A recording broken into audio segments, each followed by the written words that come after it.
Good morning. Tayo pong lahat ay tumayo. Yan. Batiin po natin yung katabi natin. Yan, ngitihan naman natin, di ba? Yan. Basahin ko po yung awit 63. Sabi po dito, pananabik sa presensya ng Diyos. O Diyos, Ikaw ang aking Diyos na lagi kong hinahanap. Ang uhaw kong kaluluway, tanging Ikaw nga ang hangad. Para kung tuyong lupa na sa tubig ang siyang lunas. Ang tubig ang siyang lunas. Hayaan mong sa santuaryo ika'y aking mapagmasdan, at ang likas mong kaluwalhatian at kapangyarihan. Ang wagas na pag-ibig mo'y mainam pa kaysa buhay, kaya pupurihin kita, O Diyos, at pararangalan. Habang ako'y nabubuhay, ako'y magpapasalamat, at ako ay dadalangin ng kamay ko'y nakataas. Itong aking kaluluway tunay na masisiyahan, magagalak na umawit, ng papuring iaalay. Naman ka ng gunita ko, samantalang nahihimlay, magdamag na ang palaging iniisip ko ay ikaw. Ikaw ang sa akin tumutulong sa tuwina, kaya sa iyong pagkukup, ligaya kong awitan ka. Itong aking kaluluway sa iyo lang nananalig, kaligtasan ko'y tiyak dahil sa iyo'y nakasandig. Yan. Tunay nga na yung ating kaligtasan ay sa Panginoon nanggagaling, 'di ba? At ang nakakatuwa doon, yung ating puso mismo, 'di ba? Ang kinauuhawan ng ating Panginoon. So sa umaga pong ito, naanyayahan ko pong lahat na tayo po'y manalangin. Lumapit po tayo sa Panginoon. Asamin natin yung kanyang presensya. Ibigay po natin sa kanya yung lahat ng laman ng ating isip, ng ating puso, lahat ng ating alalahanin, lahat ng ating kasiyahan, kalungkutan sa umagang ito.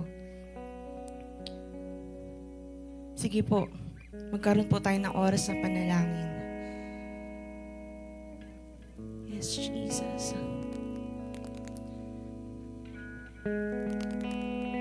Yes, Jesus. Tunay nga, Panginoon, na nagpapasalamat kami, Lord.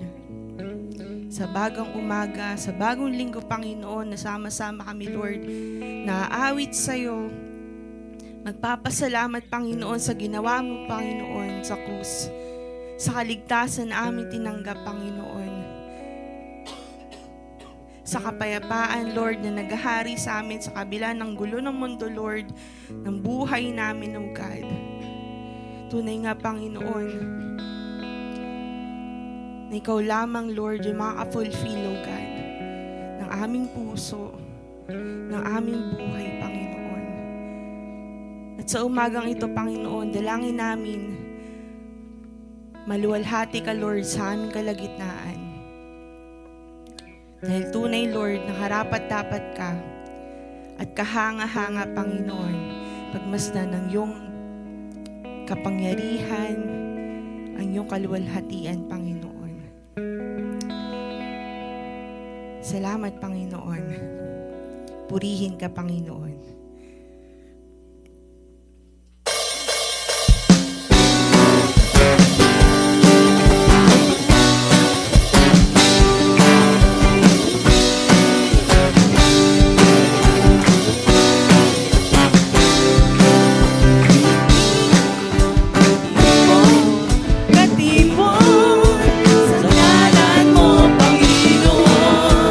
Ang lahat ay nagdiriwang,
pagsambay alay sa'yo. Lahat ay bibigay, maging aking buhay. Karapat-dapat na purihin, karapat-dapat sambahin, karapat-dapat na awitan, karapat-dapat mahalin, ang karapat-dapat na purihin, karapat-dapat sambahin, karapat-dapat na awitan, karapat-dapat mahalin ang Panginoon. Lahat ng papuri sa ngalan mo, kalwalhati at pagsambay alay sa'yo. Lahat ay bibigay, maging aking buhay. Karapat-dapat na purihin, karapat-dapat sambahin, karapat-dapat na awitan, karapat-dapat mahalin, o karapat-dapat karapat-dapat sambahin, karapat-dapat na awitan, karapat-dapat mahalin, o karapat-dapat na purihin, karapat-dapat sambahin, karapat-dapat na awitan, karapat-dapat mahalin, o karapat-dapat na purihin, karapat-dapat sambahin, karapat-dapat na awitan, karapat-dapat mahalin. Sino ba? Ang Panginoon, ang Panginoon, ang Panginoon, ang Panginoon.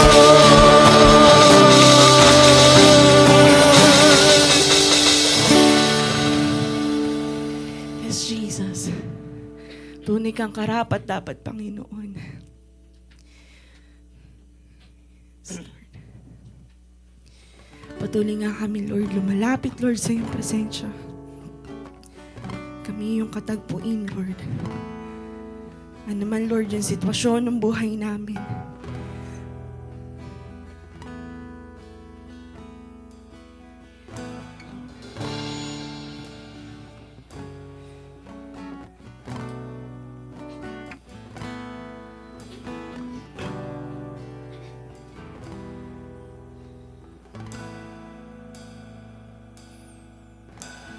Narito kami, nagpapakumbaba, sumasamba sa isang Diyos.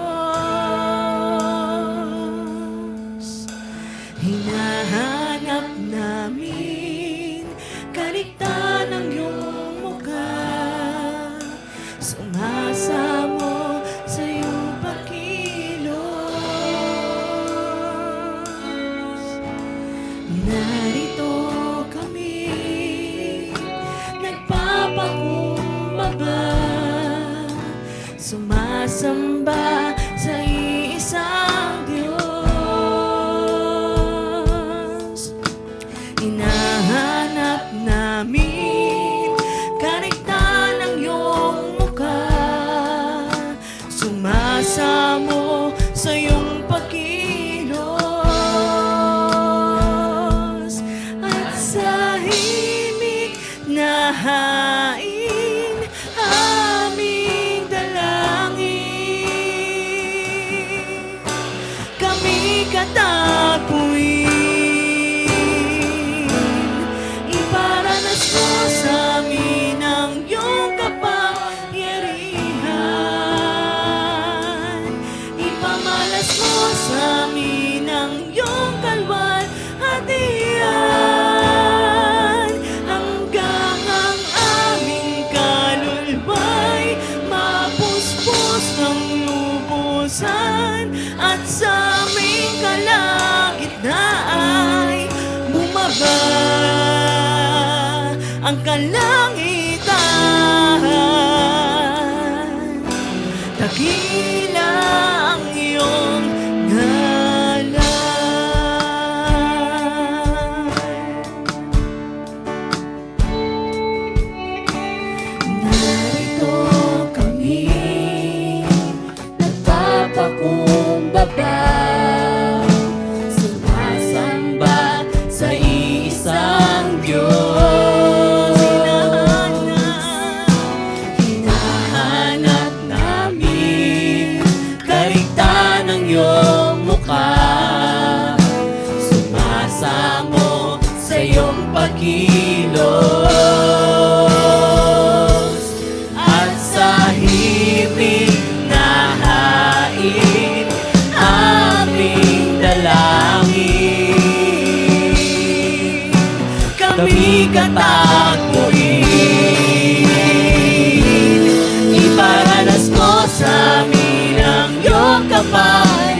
ay mapuspos ng lubusan. Ang kalagitnaan Umapag ang kalangitan, dakila ang iyong ngalan. O dakila ang iyong ngalan.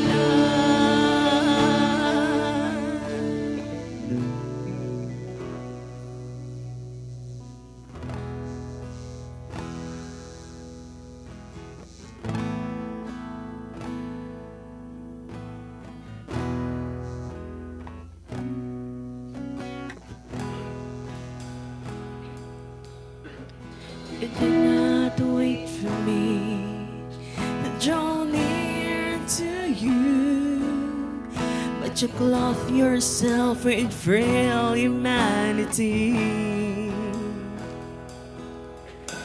You did not wait for me to cry out to you, but you let me hear your voice calling me, and I'm forever grateful to you.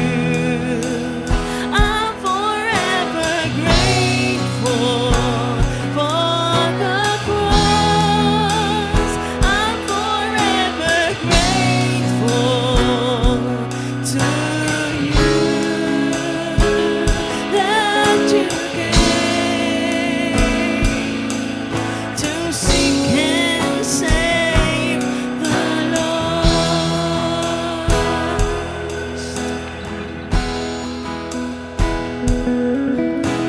You did not wait for me to draw near to you, but you clothe yourself with frail humanity.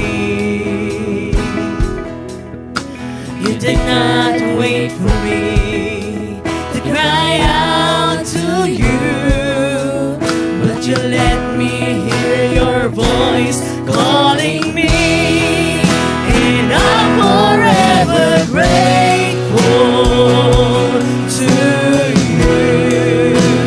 I'm forever grateful for the cross.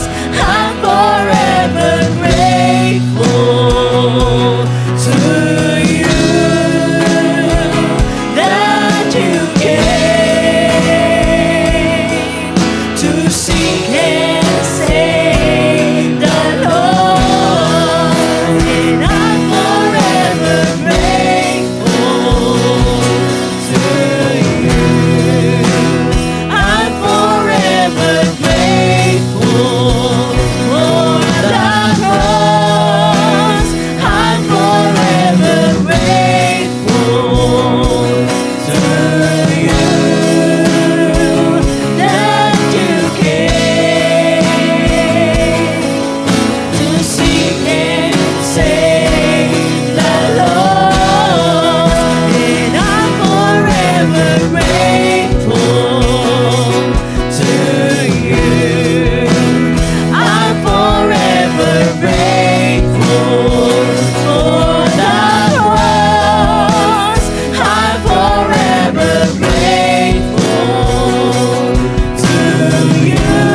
name is great and greatly to be praised. Let's give glory, and I give glory to your name. Oh Lord, glory to your name. Glory to your name. Oh Lord, for your name is great and greatly to be praised.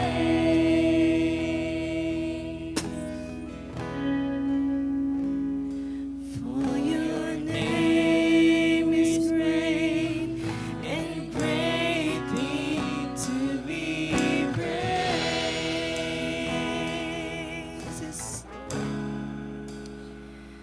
For your name is great and greatly to be praised.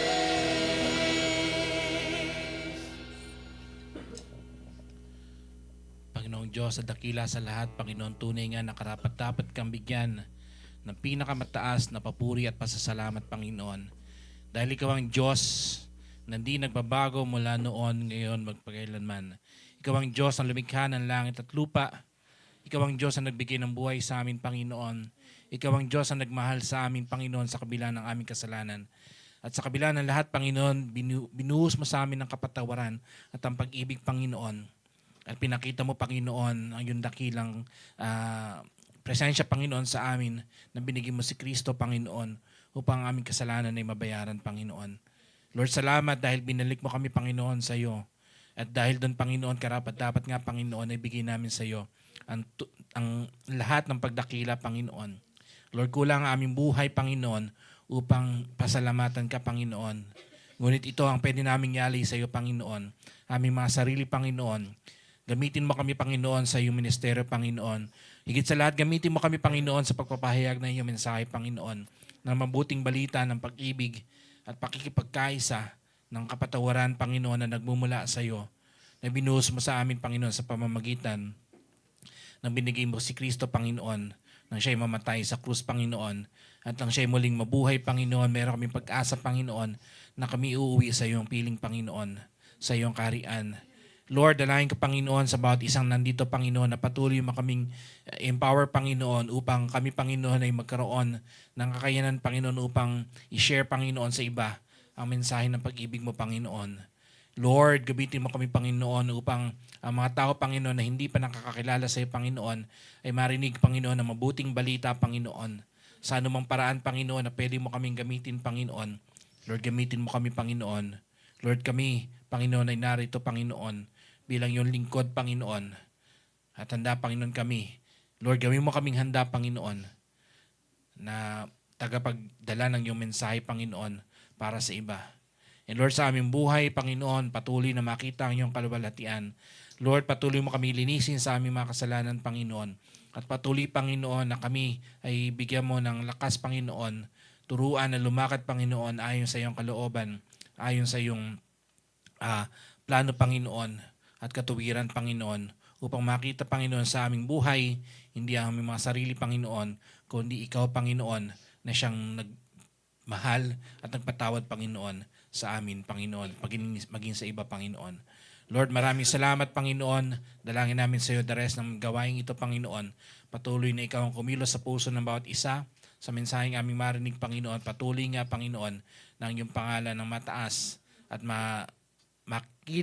makilala ka pa namin, Panginoon, ng lubusan, Panginoon, sa pamamagitan ng iyong salita, Lord.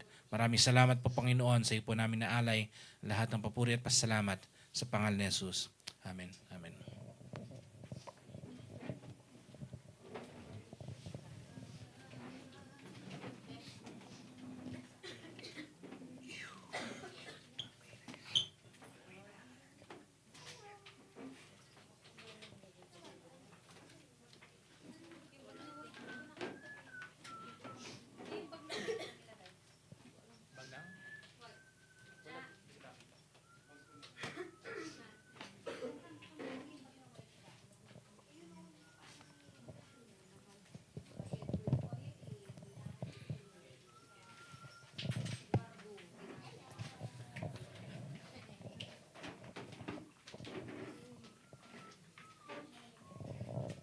Salamat sa Panginoon. Ganun po, Panginoon. Patuloy, Ama, na tinataas po namin sa inyo sa umagang ito ang aming mga kaloob, Panginoon. Dahil alam namin, Panginoon, sa aming pagbibigay na mayroon pong kasiyahan sa aming mga puso. Kay Lord, kayo po mag-bless sa bawat isa.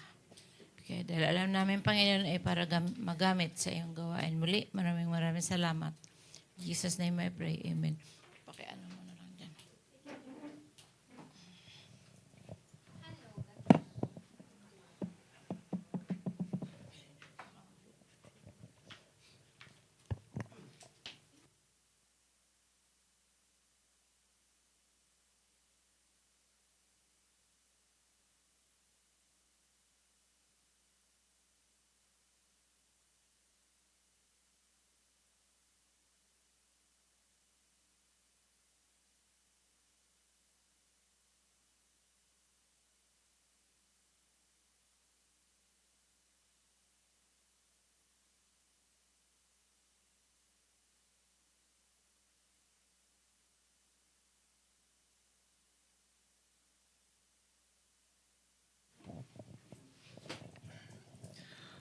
Tayo pong muli ay magsitayo para sa pagbasa ng Chalcedonian Creed. Sabay-sabay po tayo. Bilang pagsunod sa mga ninuno sa pananampalataya, kami lahat ay may isang tinig na nagtuturo sa mga tao na ipinayag ang isa at siyang anak, Ang ating Panginoon sa Kristo na siyang ganap sa pagka-Diyos at ganap sa tunay na Diyos at tunay na tao. May katawan at kaluluwang may pag-iisip, sa kalikasan ng Ama ayon sa kanyang pagka-Diyos, at isang kalikasan natin ayon sa kanyang pagkatao. Patulad natin sa lahat ng bagay maliban sa pagkakasala, pinanganak bago pa ang lahat ng panahunan mula sa Ama ayon sa kanyang pagka-Diyos, sa mga huling araw para sa atin, para sa ating mga kaso. Sinilang mula sa Birhen si Maria, ina ng Diyos ayon sa kanyang pagkatao, iisa siyang Kristo, anak ng Panginoon, tungtong na anak. Kinikilala sa dalawang nagkasan na walang pagkakahalo, walang pagbabago, walang pagkakahati, walang pagkakaiwalay. Ang pagkaiba sa pagitan ng mga kalikasan na hindi inaagisa ng mga paraan ng pagiging isa. Kundi ang katangian ng parehong kalikasan ipinag-ibig at pinag-iisa sa isang persona, isang buhay. Hindi pinag-iiwalay o pinag-ahati sa dalawang persona, kundi isa at siyang bugtong na anak, Diyos, Salita, Panginoong Jesucristo. Tulad ng tinuro ng mga propeta mula pa sa simula tungkol sa Kanya, at gaya ng pagtuturo mismo sa atin ng Panginoong Jesucristo. At gaya ng pinagkaloob sa atin ng kredo ng ating mga ninuno sa pananampalataya. Makapo na po tayo. Diyan yung tumbler ko. Thank you.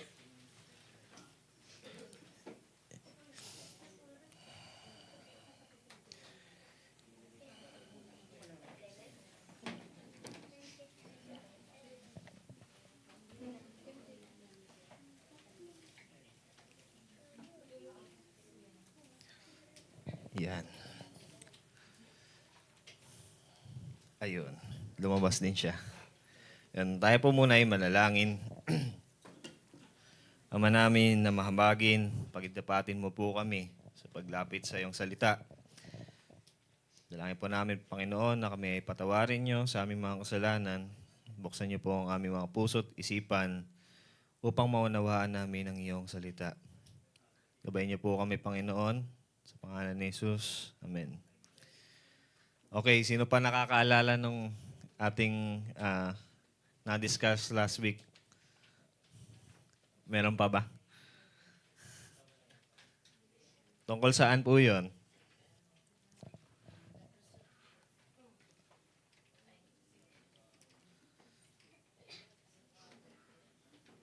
Wala na? So last week, ay nakita natin kung paano kumilos si Jesus upang pagtibayin yung kanyang pangako kay Abraham. Diba? And then, eventually, tinupad niya yun. Diba? Nagkaroon siya ng anak kay Sarah, which is si Isaac. Diba? Nakita natin, diba, katapatan ng Diyos.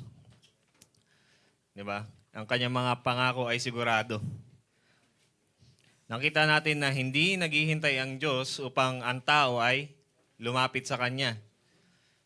kundi siya mismo yung umaabot sa atin, 'di ba? Sa panahon, sa mga pinaka-crucial na panahon sa buhay ng mga anak niya. At tinutupad niya yung kanyang mga pangako.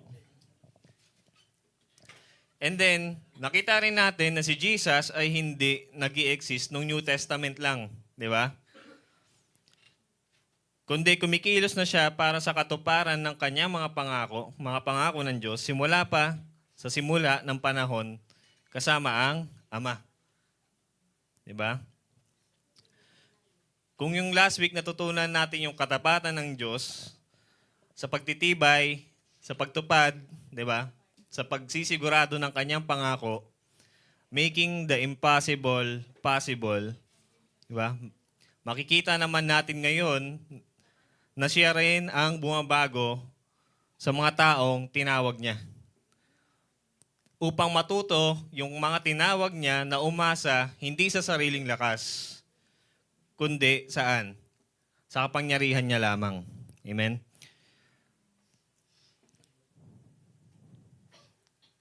Yan. So makikita po natin ang passage natin ngayong umaga sa Genesis 31:22 to 31. Genesis 32, 22 to 31. Tongue twister to. Nabubulol ako. So anong meron dito? Ito yung nakipagbuno si Jacob sa Peniel. Yung Peniel po ay lugar, hindi yun yung lagayan ng tubig. Pichil yun. Okay? Nakita na po? Genesis 32, verse... Hindi, pinindot ko na eh. Hindi ko sinama dito. 22 hanggang 31, yung verse. Yan. Kung nakita na po, sabayan niyo po ako sa pagbasa. Okay. Okay. Genesis 32, 22 hanggang 31. Yan. Sabayan niyo po ako sa pagbasa. Tagalog tayo. No?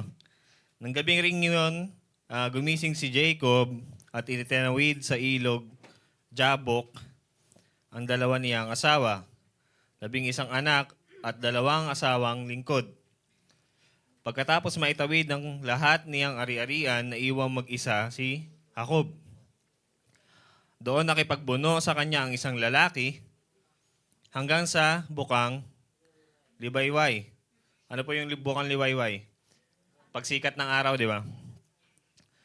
Nang maramdaman ng lalaki na hindi niya madadaig si Jacob, hinampas niya ito sa balakang at ang buto nito'y nalinsad. Ano yung nalinsad?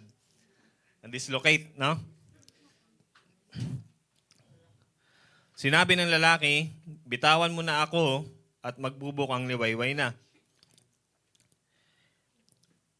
Hindi kita bibitawan hanggat hindi mo ako binabasbasan, wika ni Jacob. Sa verse 27, tinanong ng lalaki kung sino siya at sinabi niyang siya'y si Jacob. Sa verse 28, sinabi ng lalaki, mula ngayon Israel ang ititawag sa iyo at hindi na Jacob, sapagkat nakipagbuno ka sa Diyos at sa mga tao. At ikaw ay nagtagumpay. Tinanong ni Jacob, yung lalaki, ano naman ang pangalan ninyo? Bakit gusto mong malaman? Sagot ng lalaki. At binasbasan niya si Jacob. Sinabi ni Jacob, nakita ko ang mukha ng Diyos, gayon may buhay pa rin ako. At tinawag niyang Peniel ang lugar na iyon. Verse 31, sumikat na ang araw nang umalis na siya roon at papilay-pilay na lumakad. Yan. So balikan po natin ng onte. Ano nga po ulit yung Christophany na tinatawag? Yun, may nakaalala. Thank you. Sa madaling salita, ay ang pagpapakita ni Jesus sa Old Testament in flesh. Diba? Bago yung kanyang kapanganakan sa Matthew. Diba? Ngayon, kagaya ng sa last week, paano natin nasabi na si Jesus ngayon nakipagbuno dito kay Jacob? Dito sa Genesis 32, na nagpakita kay Jacob, di ba? Makikita natin sa verse 24 to 27, paulit-ulit na ginagamit na term ay a man or ang lalaki. Di ba? Paulit-ulit na sinabi doon yung ang lalaki. Nagsalita ang lalaki. Di ba? Sumagot ang lalaki. And then sa verse 28 to 30, tinawag na Diyos ang lalaki. Di ba? At humingi pa si Jacob dito ng blessing. Di ba? Binigyan niya ng bagong pangalan si Jacob at tinawag niya siyang Israel. Dahil siya ay nakipagbuno saan?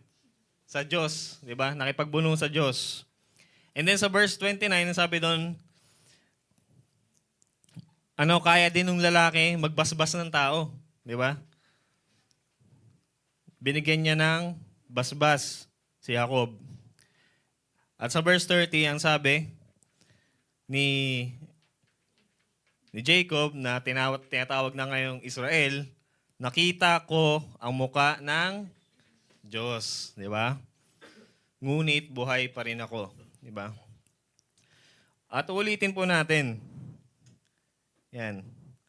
Ulitin natin. Ang sabi sa John 1:18, no one has seen the Father. Walang nakakita sa Diyos. Di ba? At sabi naman sa Colossians 1:15, Christ is the image of the invisible God.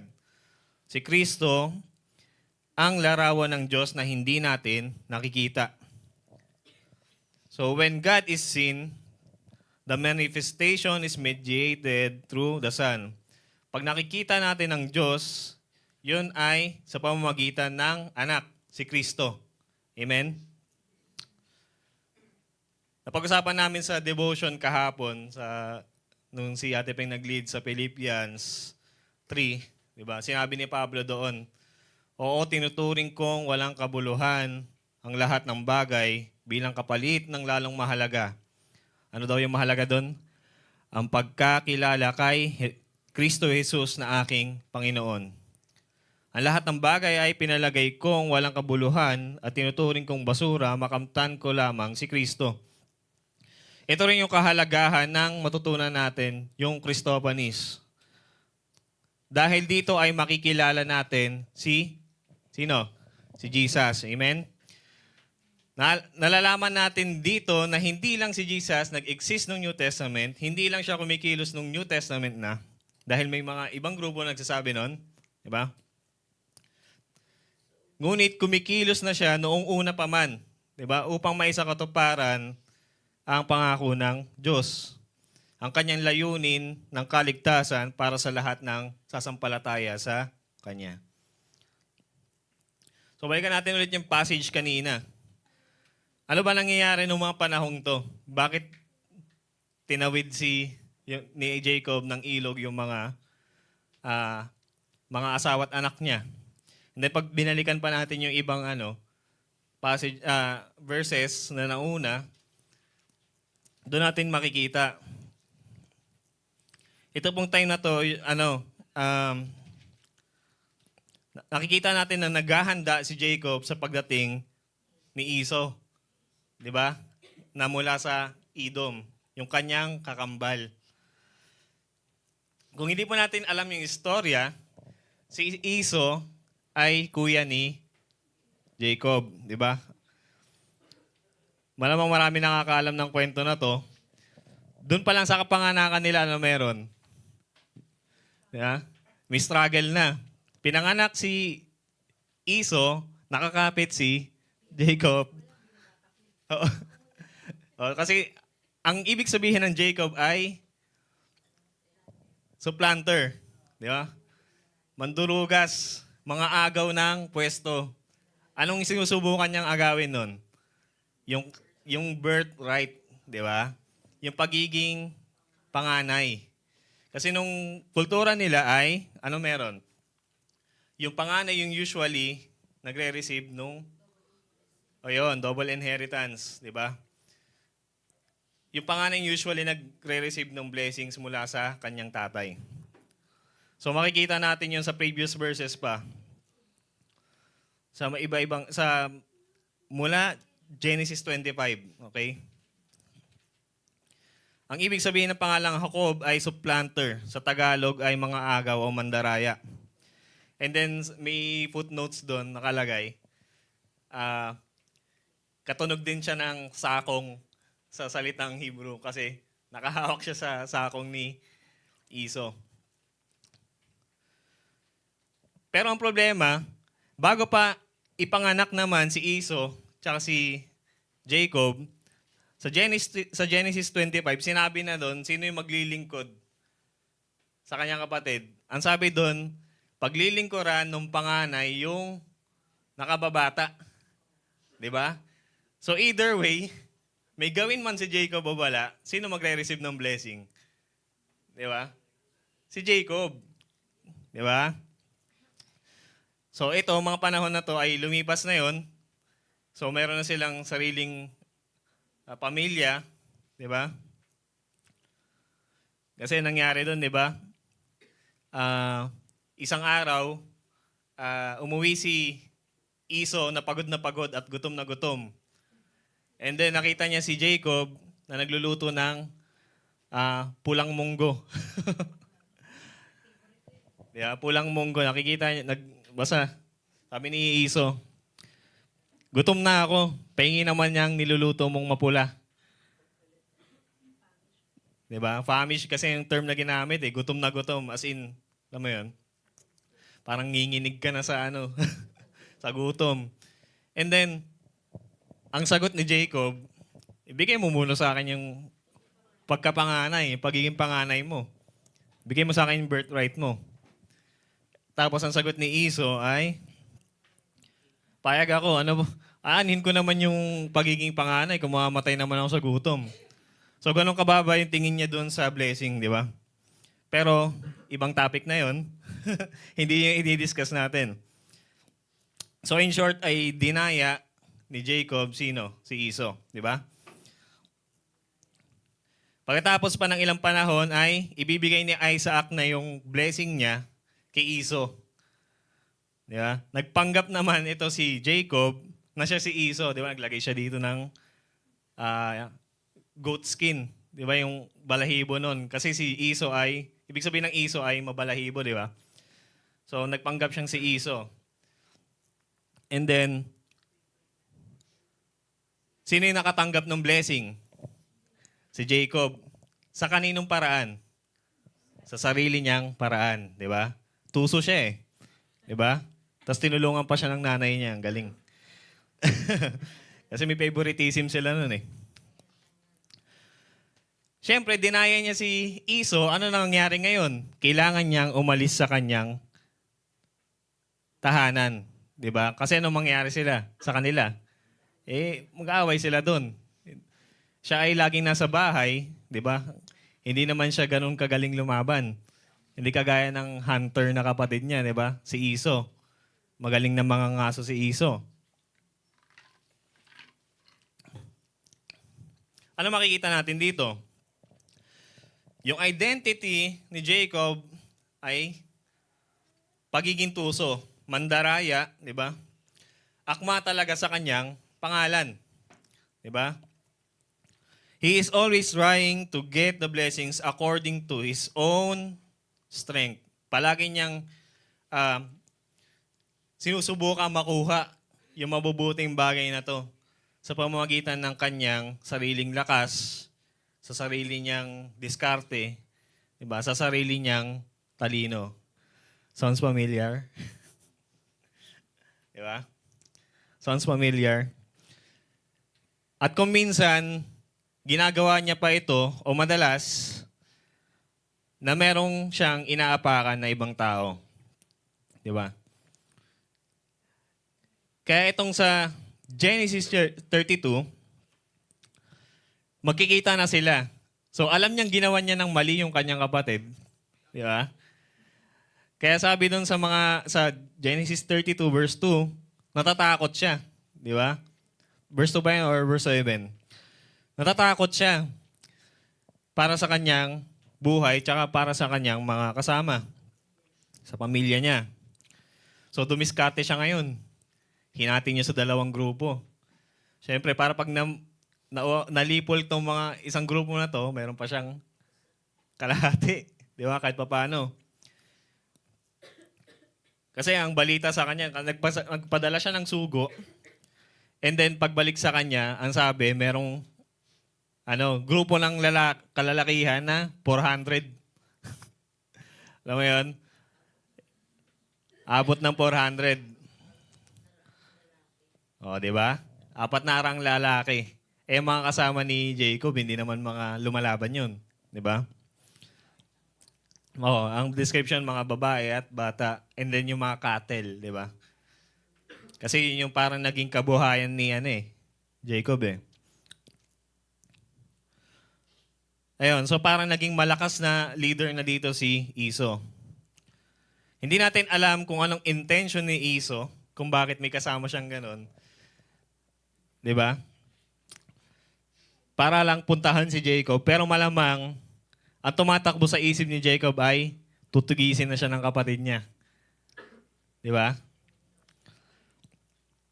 Dahil sa ginawa niyang kasalanan, yung panluloko niya sa kanyang kapatid,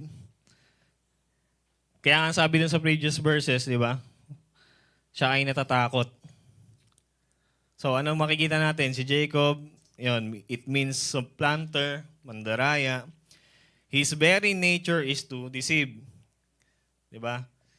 Kasama sa kanyang pagkatao talaga, yung pagdideceive.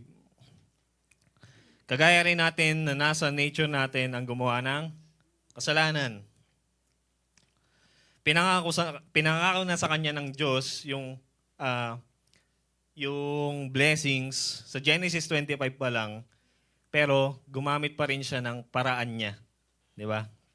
Para makuha niya iyon. Kahit naman hindi niya gawin, di ba? Tingin nyo hindi kayang ibigay ni Lord yung blessings. Di ba? Kahit hindi siya mandaya, kaya ni Lord, di ba, ibigay yung blessings sa kanya. Dito sa Genesis 32, patuloy pa rin siya nagre-rely sa kanyang sariling diskarte at lakas. Di ba? Kagaya rin natin na mahilig umasa sa sarili nating lakas, madalas, di ba? Para lang makasurvive, di ba? Sino na mga naranasan mga opya dyan sa school? Di ba? Diskarte yan eh. Di ba? Gusto mong pumasa. Imbis na panghawakan natin, oy, kaya kang bigyan ng Lord ng wisdom, basta mag-review ka lang. Ang gagawin mo, mga opya ka kasi easy way. Oh. May usapan pa yan. Sige, ako kokopya sa'yo sa math. O sige, pakopya sa science. Mga ganyan, di ba? Oh, natatawa sila kasi pamilyar.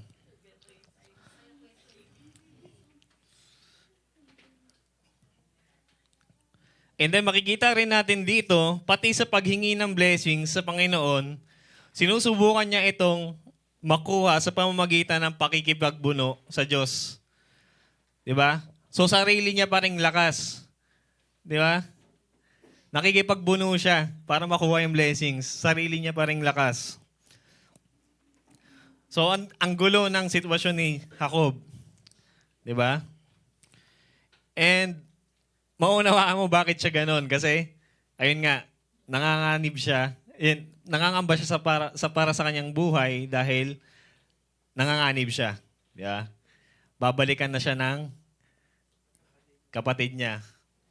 Na yung multo ng nakaraan niya, kumbaga. Pinatawid niya ang kanyang asawa at anak sa kabila ng ilog. Siya naiwan sa kabila. Di ba? Para may oras pa sila makatakas kung sakaling makuha si Jacob, di ba? Isa pa, hinati niya nga sa 2 grupo para kung sakaling maabutan yung kalahati, meron pa siyang kalahati, di ba?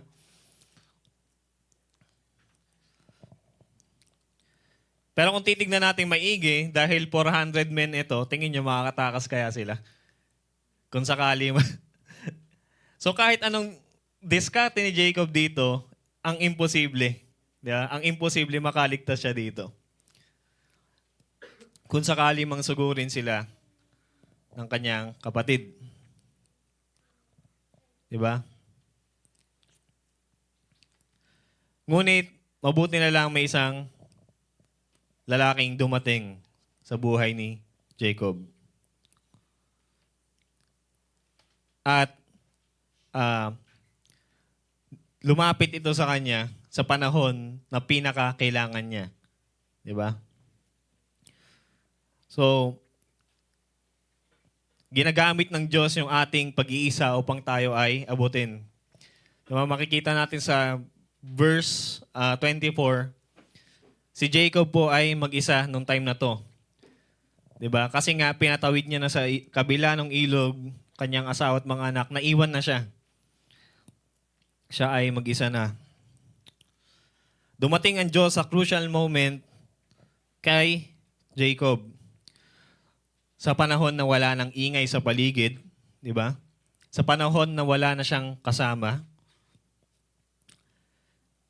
Alam ko maraming beses na rin sa buhay natin na parang kay Jacob din. Di ba? Minumulto tayo ng ating mga sariling kagagawan, sarili nating mga kasalanan. At dahil dito, kuminsan, pakiramdam natin para tayong mag-isa na. Pero alam nyo kung ano yung mabuti kung anong mabuting pag-iisa yung magandang gawin sa mga ganitong panahon. Ito yung ating quiet time. Yung quiet time natin kasama ng Diyos. Okay? Hindi ko sinasabing literal na makipagbuno rin tayo sa Lord. Di ba? Sinasabi ko dito, paano tayo makikipagbuno sa Lord? Sa pamagitan ng kanyang salita. Di ba? May mga Bible tayo dyan. Dito sa passage, ginamit ng Diyos yung pagkakataon na mag-isa si Jacob upang pagpalain siya. Jacob received God's word. Di ba? Nag-usap sila. Dito sa passage, literal na nakipagbuno si Jacob sa Diyos. At ang sabi dito, di ba, parang panalo pa nga si Jacob eh. Pero tingin nyo, paano kaya nangyari yun? Paano nananalo si Jacob? MMA fighter kaya si Jacob? Hindi ibig sabihin na mas malakas si Jacob kaysa sa Diyos. Kundi, alam niyo yung parang tatay, di ba? Tatay sa kanyang anak. Di ba, mga tatay na dyan. Kuya Marvin, nag-wrestling na ba kayo ni Obi dati? Nung maliit pa siya? Di ba? Kasi kapag kalaro mo yung anak mo, hayaan mo manalo eh. Di ba? Hindi mo binibigay yung buo mong lakas. Kasi kung bibigay ni Lord yung buo niyang lakas dito, di durog si Jacob. Di ba? Ganto ko na-visualize yung pangyayaring to, di ba? Para si Lord ay para nakikipagbuno sa kanyang anak. Makikita natin sa verse 25 na napakadali lang din naman natalo ni Jacob. Kasi yung term nga na ginamit sa English, dito kasi hinampas eh. So parang ganon. Pero yung dun sa English, sabi doon, touch. Paano yung touch? Ganyan touch. Ganon lang, as in, hinawakan. Hinawakan lang ng lalaki at nalinsad o na-dislocate na yung buto ni Jacob sa hips. Dito, sa balakang.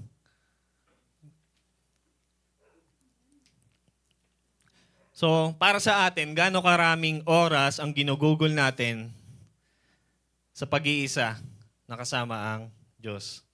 Ang gulo ni Kuya Buboy, mag-isa pero kasama si Lord, no?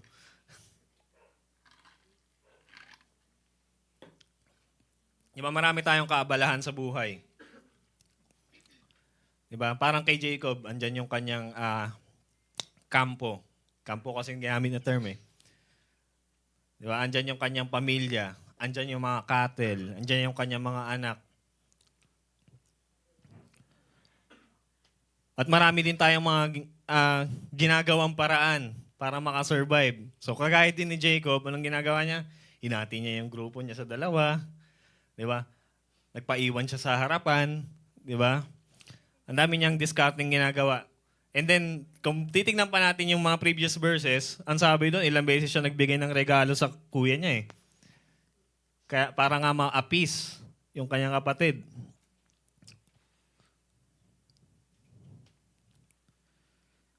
Pero sa huli ay nahihirapan lang tayo kasi hindi naman ito yung kalooban ng Diyos para sa atin. Diba? Naubos na yung oras natin sa mga bagay sa mundo at nakakalimutan na natin bumalik sa source ng kalakasan natin. Bumalik sa tunay na sagot kung paano tayo lalago sa buhay na to.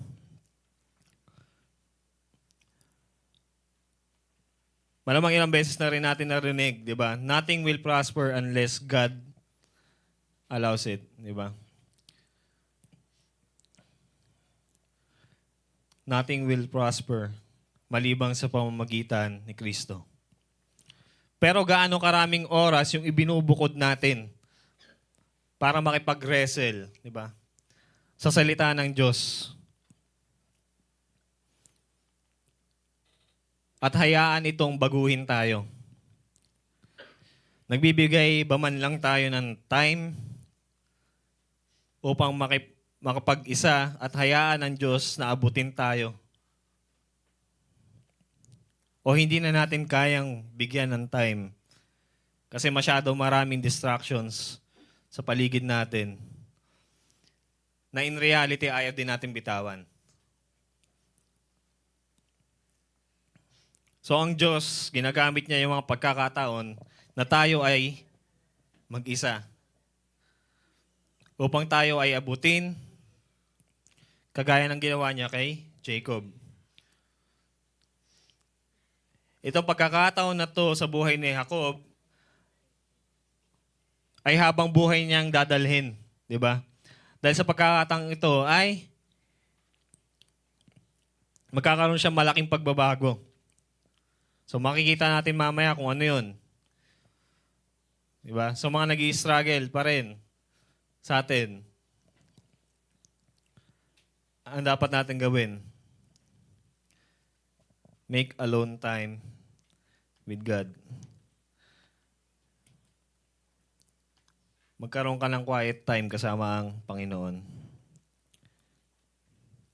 So pangalawa, inaalis ng Diyos ang pag-asa natin sa sarili upang sa Kanya lamang tayo umasa.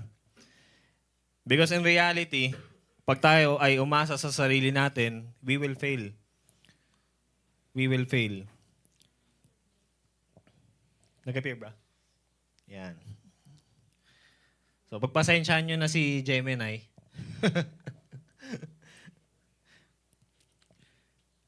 Pero okay naman. Di ba? Okay naman yung gawa ni Gemini.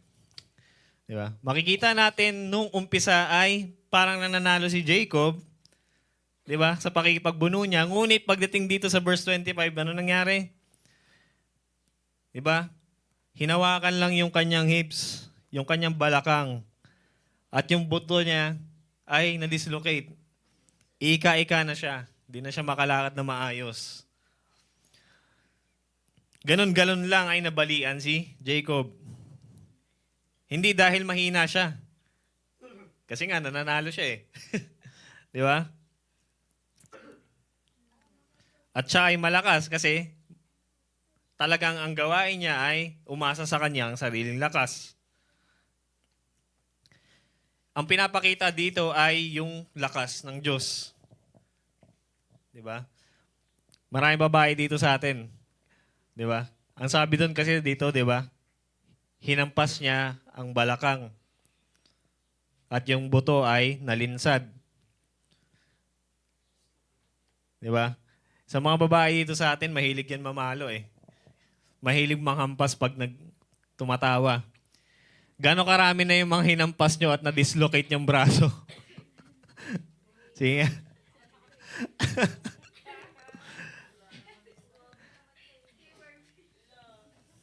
Di ba? Imposible yan sa atin bilang tao. Di ba? May hahampasin ka lang madidislocate. Imposible, di ba?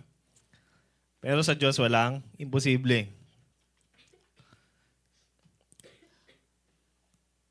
Kagaya ng sinabi natin kanina, ang matindi doon, sa English ang ginamit na term, touch.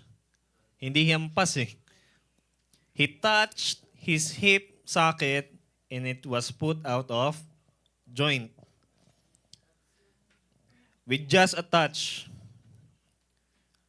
Jacob was never the same.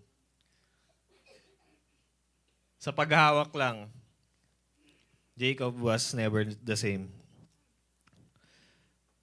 Paano pa kaya makakasurvive si Jacob neto? Di ba? Hahabulin siya ng kanyang kapatid, tapos ngayon pilay pa siya. Di ba? Wala na siyang ibang aasahan. Di ba? Hindi na siya makakaasa sa sarili niya. Kasi pag dumating yung kapatid niya, habulin siya, makakatakbo ba siya? Hindi na. So ano makikita natin dito? Tingin niyo panalo si Jacob? Sa pagkakataong ito, talo niya siya sa kanyang sarili, di ba? Yung mga ginagawa niya ay hindi naman nagre-resulta din upang manalo siya. Di ba? Makikita natin dito na instead na manipulahin niya yung sitwasyon, kontrolin niya yung sitwasyon, instead na mag-strategize pa siya, instead na mag-continue siya dun sa pakikipagbuno, di ba? Upang makuha niya yung blessing, ang sabi dito ay ayaw niya nang bitawan yung lalaki. Yung mas magandang term is cling, di ba? He clings to him. Kasi tumba na siya talo na siya, pero ayaw niya pa rin bumitaw. Malaki yung pagkakaiba ng dati niyang ginagawa, which is yung siya yung nagte-take ng control, di ba? Para makuha niya isang bagay. Kesa doon sa parang nagmamakaawa na siya. Kasi ang sabi niya dito, hindi kita bibitawan hanggat di mo ko binabasbasan. Diba? So para siyang nagmamakaawa na dito sa time na to. Diba? Talo na siya Sa mga ganitong pagkakataon, hindi na umaasa sa sariling lakas si Jacob, kundi umaasa na siya sa awa ng Diyos sa kanya. Diba? So gaano karaming pagkakataon sa buhay natin yung sinusubukan natin mag-take control? Alam ko marami. Kasi sakit ko rin. Kahit na nakakagawa na tayo ng mga bagay na hindi tama. Madalas. Di ba? Ito alam ng karamihan yung testimony ko dito. Naranasan ko noon yung pinipilit ko. Yung previous relationship ko. Ayan. Di ba? Ako yung nagko-control. Buhay ko to. Ito gagawin ko. Di ba? Nakikipaglaban ako sa control sa buhay ko nang hindi ko namamalayan. No? Kahit pa may mga kumakausap sa akin, kahit pa kinokorek ako. Di ba? Pero yun ay mali. Totoo na may magandang plano ang Diyos sa atin, di ba? Na yung natural design niya para sa tao na meron tayong companion. Di ba? Sa buhay. Ngunit hindi dapat natin ito gawin sa pamamagitan ng sarili nating lakas at talino. Hindi sa pamamagitan ng sarili nating lakas at talino. Bakit? Dahil it's only in our defeat to God that we will have our true victory. Kung kailan tayo talo sa Panginoon, doon tayo tunay na panalo. Amen po? Anong ibig sabihin doon sa talo tayo sa Panginoon? Kumbaga, hindi na yung control ay nasa atin. Diba? Surrendered na tayo sa Panginoon. Amen? So, kailangan natin tigilan yung pagkikipag-agawan sa control sa buhay natin. Kung hahayaan lang natin na ang Diyos ang mag-control sa buhay natin, tingin ba natin hindi niya kayang ayusin yung mga buhay natin? Tingin ba natin hindi natin mare-receive yung blessing niya. Kasi yung sa sarili nating lakas, we can only do so much. Diba? Limited tayo. Sa pagbakon nga lang kaninang umaga, sino mga nahihirapan? Diba? Sino mga nahirapan? Ay, si Mama, alam na alam niya yan. Ika-ika na yan.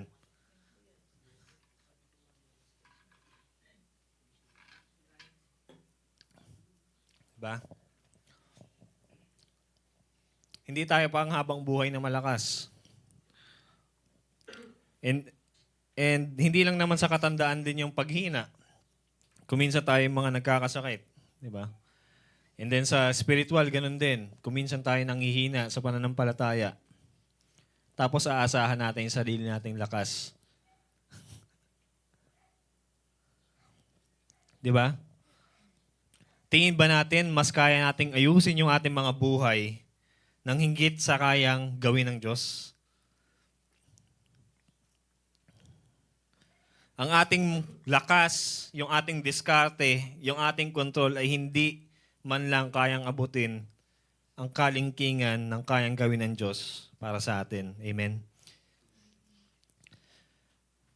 Para sa mga nananampalataya na sa Diyos, kay Jesus, alisin na natin yung pagtitake ng kontrol sa ating buhay.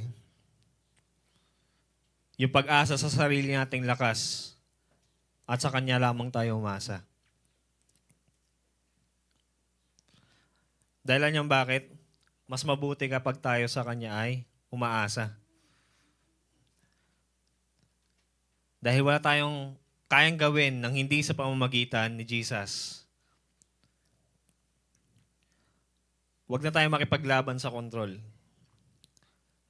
Hayaan natin yung Diyos. Diba?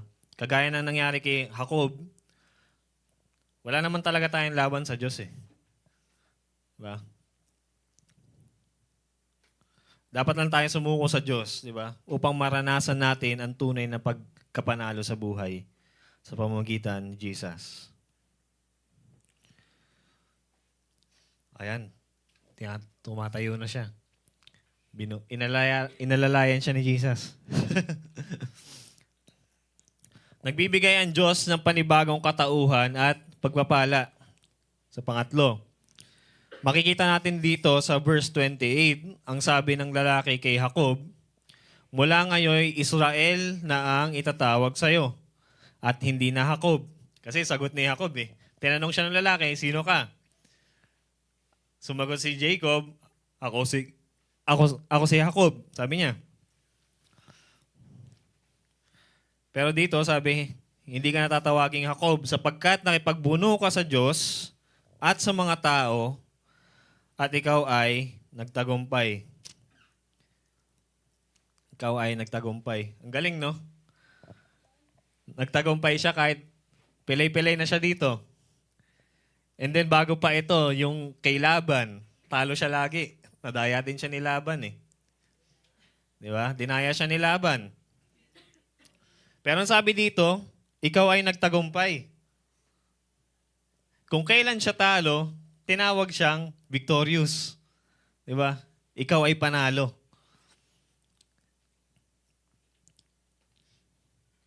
At muli nagtagumpay siya kung kailan siya ay talo na sa paanan ng Diyos.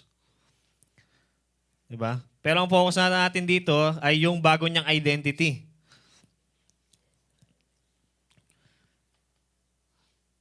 Ang bago niyang pangalan ay Israel na ang meaning ay nakipagbuno sa Diyos at sa mga tao at siya ay nagtagumpay. Alam niyo yung palagi sinasabi ni Kuya Marvin, di ba? Yung identity, ay yung pangalan, di ba parang nakatali doon yung identity mo nung panahon na to, di ba? Palaging nagpapangalan sila. For example, Jabez. Bakit Jabez? Kasi pain. Nagdulot siya ng matinding sakit sa kanyang nanay. Kaya Jabez, di ba? Jacob, kasi inaagaw niya yung birthright kay Esau. Di ba? Nakakapit siya nung paglabas eh. So, yung identity dito ng tao ay nakatali sa kanyang pangalan. Ngayon sa panahon natin, ano na, sa nakalagay na yung ating mga identity. Di ba? Kala ko Kala ko sa, dito, government IDs. Pag mga trend tayo niya, maiisip eh. Yeah. Government IDs. Pag wala kang voter's ID, sasabihin ng iba, di ka Pilipino. Di ba? Di ka botante. National ID na ngayon. Makikita mo rin yung identity ng isang tao sa social media. Nabanggit ni Bobby, TikTok, di ba? Kung ano yung mga binaview niyan. Di ba? Pinagla-like niyan. Ngunit ng mga panahon na to, wala namang ganun di ba? Nakabase yung kanilang identity sa kanilang pangalan. Di ba? At yung pangalan nila din i-describe kung sino sila. So essentially, ang sinasabi dito ng Diyos kay Jacob, isa ka ng bagong tao. Di ba? Pinalitan na yung pangalan mo pinalitan na yung iyong identity. Di ba? Hindi ka na si manloloko. Di ba? Hindi ka na si mandaraya. Ikaw na ngayon ay si Israel. Di ba? At hindi ka na aasa sa sarili mong lakas. Di ba? Pagtapos nito, tunay na nagtagumpay din si Israel sa kanyang kapatid. Kasi pag eventually makikita natin yung continuation ng kwento, ano nangyari? So assignment nyo na lang yan, basahin nyo sa bahay. Pero makikita natin doon, pag binasa natin ng tuloy-tuloy yung kwento, ano nangyari doon?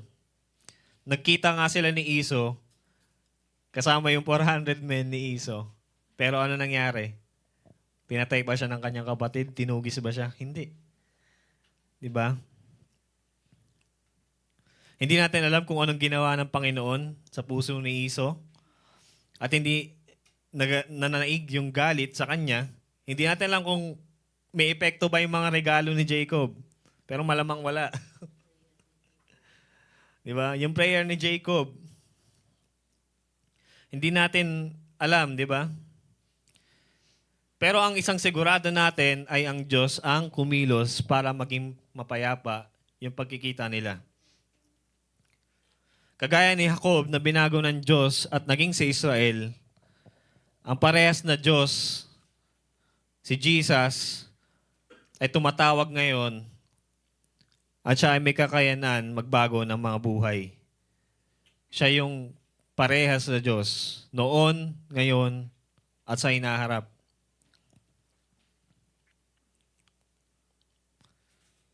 Mula sa dating masalimuot na kalagayan, papunta sa kapayapaan. Di ba? Masalimuot yung kalagayan dito ni Jacob Anxious na siya. Kasi baka tuguisin siya. And then, napalitan yun ng kapayapaan.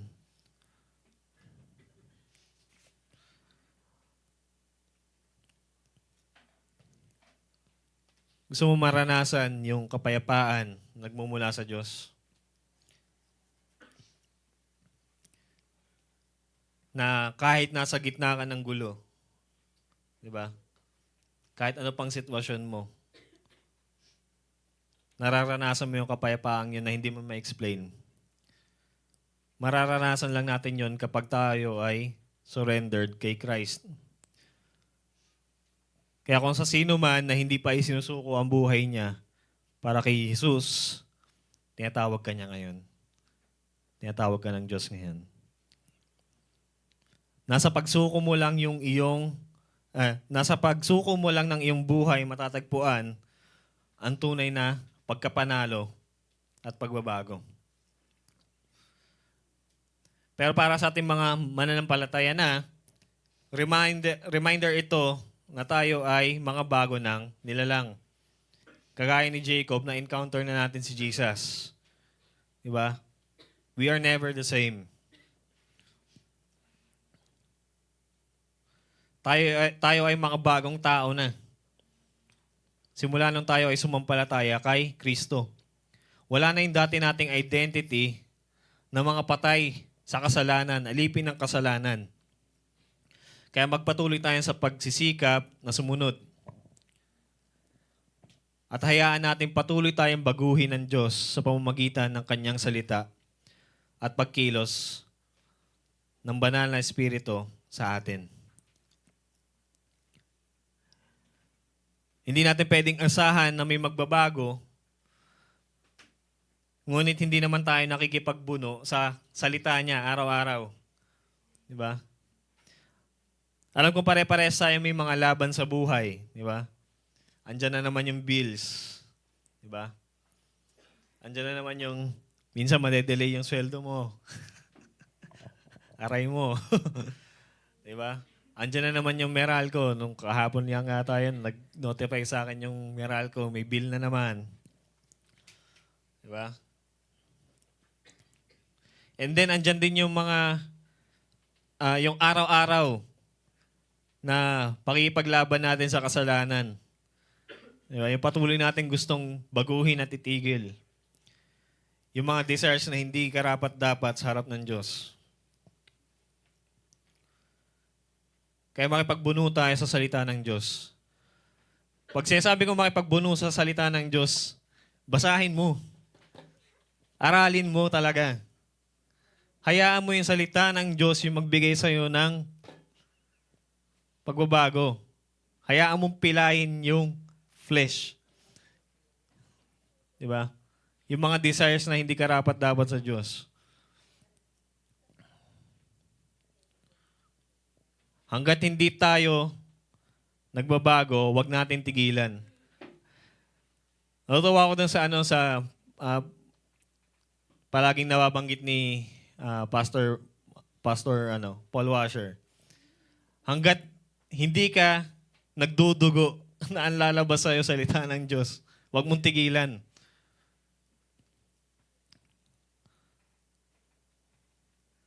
Yung kapag nasugatan ka, alam mo yun? Yung lalabas sa'yo, salita ng Diyos. Alam niyo yun? Kailangan natin makipagbuno sa salita ng Diyos.